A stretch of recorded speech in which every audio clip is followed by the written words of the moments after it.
Hello beautiful, welcome back at Everything Nice at Mitch Succulent Love. And for today's vlog ay flowering na ang ating mga astrophytum. So ayan, diba ang gaganda, ang gaganda. So nilagay ko na dito yung mga astrophytum na malalaki na nasa ilalim. And I see some of the fungal disease. Oo, pero meron na akong nabiling gamot dyan sa mga ganyan. So, sisipagin, ibablog natin.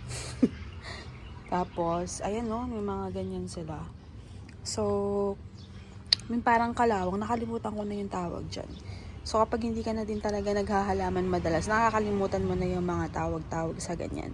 And those are kagat ng mga daga. Nakakainis din talaga. Ayun, may mga kagat-kagat ng daga. Oo. Kaya meron akong ready na lason. Wala dami kong namatay na mga astrophytum dahil sa kanila. Ayan. So, nilagay ko na sila dito sa top. And, ayan. So, other here is the gymno condition. Even yung mga gymno ko dito is may mga kagat-kagat na mga daga. O yung iba, tindi. Pero ngayon, wala na sila masyado kasi, yun nga, inanuhan ko na ng mga daga-daga.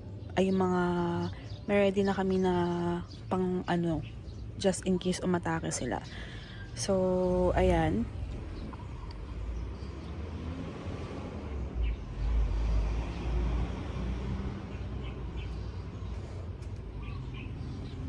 Ito yung chinchowa natin, ay yung akabana kahapon na nag-bloom. Tapos yan, hindi na yan magbo-bloom kasi kapit na yung mga petals. So, kakadidig ko lang din, kaya wet sila. Ayan, nag-flower na siya. Sa pagkakatanda ko, laging abnormal yung flower niyan. Laging may problema. Ito, parang nag-flower na siya dati. Tingnan natin yung mga astro ko na maliliit. Umangat na sila. Nakakaawa naman tong mga astro ko. Ayan. Umangat na sila. Need na talaga silang itanim. Ayun, nakaangat na sila. Ang laki na ng mga wala na agad tubig.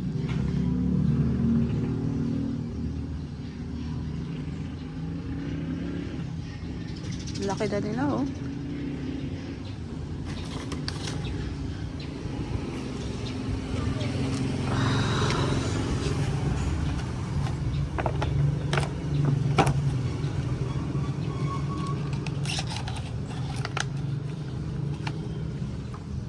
Ay, ito may tubig pa.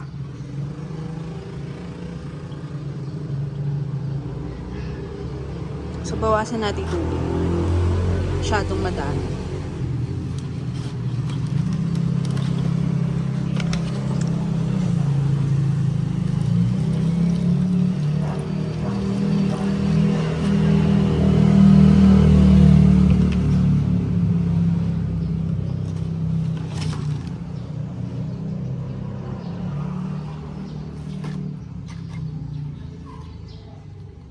So, need na silang iripat.